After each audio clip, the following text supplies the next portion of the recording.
गुलामी की मानसिकता को तोड़कर उठ खड़ा हो राष्ट्र, अतीत के हर दंश से हौसला लेता हुआ राष्ट्र ऐसे ही नव इतिहास का सृजन करता है। आज से 1000 साल बाद भी लोग आज की इस तारीख की, आज के इस पल की चर्चा करेंगे। और ये कितनी बड़ी राम कृपा है कि हम सब इस पल को जी रहे हैं, इसे साक्षात घटित होते देख रहे हैं। आज दिन दिशाएं, दिगंत सब दिव्यता से परिपूर्ण है। ये समय सामान्य समय नहीं है। ये काल के चक्र पर सर्वकालिक शाही से अंकित हो रही अमिट स्मृति रेखाएं हैं। साथियों, हम सब जानते हैं कि जहां राम का काम होता है, वहां पवन पुत्र हनुमान अवश्य विराजमान होते हैं। इसलिए मैं राम भक्त हनुमान और हनुमान गढ़ी को भी प्रणाम करता हूं। मैं माता जानकी, लक्ष्मण जी, भरत, शत्रुघ्न सबको नमन करता हूं। मैं पावन अयोध्यापुरी और पावन सरयू को भी प्रणाम करता हूं। मैं इस पल दैवीय अनुभव कर रहा हूं कि जिनके आशीर्वाद से ये महान कार्य पूरा हुआ है। वे दिव्य आत्माएं, वे दैवीय विभूतियां भी इस समय हमारे आसपास उपस्थित है। मैं इन सभी दिव्य चेतनाओं को भी कृतज्ञता पूर्वक नमन करता हूं। मैं आज प्रभु श्री राम से क्षमा याचना भी करता हूं। हमारे पुरुषार्थ, हमारे त्याग, तपस्या में कुछ तो कमी रह गई होगी कि हम इतनी सदियों तक ये कार्य कर नहीं पाए। आज वो कमी पूरी हुई है।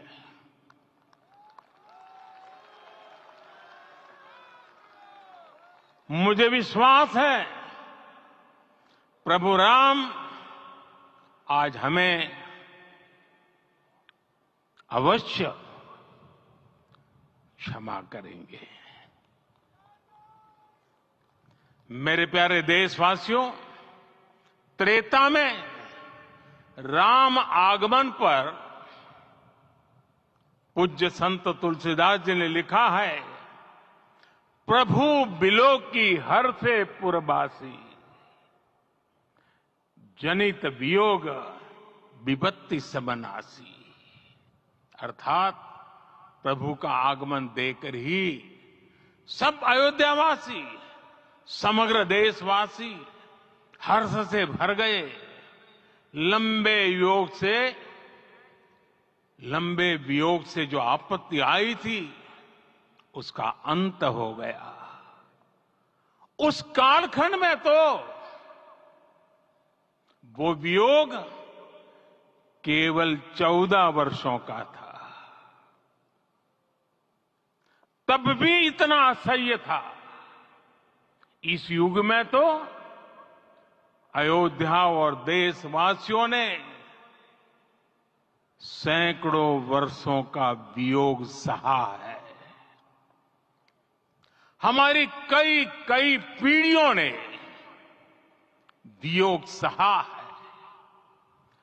भारत के तो संविधान में उसकी पहली प्रति में भगवान राम विराजमान है।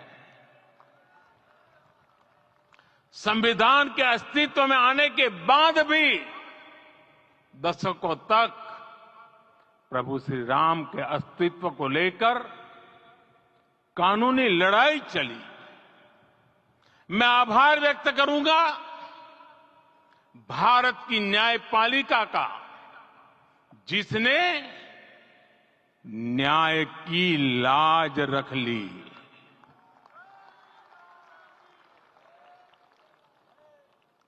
न्याय के पर्याय प्रभु राम का मंदिर भी न्यायबद्ध तरीके से ही बना। साथियों, आज गांव-गांव में एक साथ कीर्तन संकीर्तन हो रहे हैं। आज मंदिरों में उत्सव हो रहे हैं, स्वच्छता अभियान चलाए जा रहे हैं। पूरा देश आज दीपावली मना रहा है। आज शाम घर घर राम ज्योति प्रज्वलित करने की तैयारी है। कल मैं श्री राम के आशीर्वाद से धनुषकोडी में राम सेतु के आरंभ बिंदु अरिचल मुनाई पर था। जिस घड़ी प्रभु राम समुद्र पार करने निकले थे, वो एक पल था जिसने काल चक्र को बदला था। उस भावमय पल को महसूस करने का मेरा ये विनम्र प्रयास था। वहां पर मैंने पुष्प वंदना की।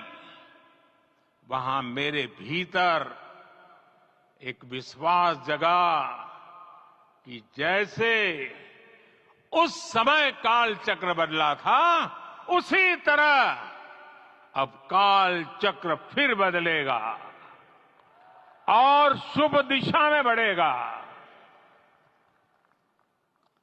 अपने 11 दिन के व्रत अनुष्ठान के दौरान मैंने उन स्थानों का चरण स्पर्श करने का प्रयास किया जहां प्रभु राम के चरण पड़े थे।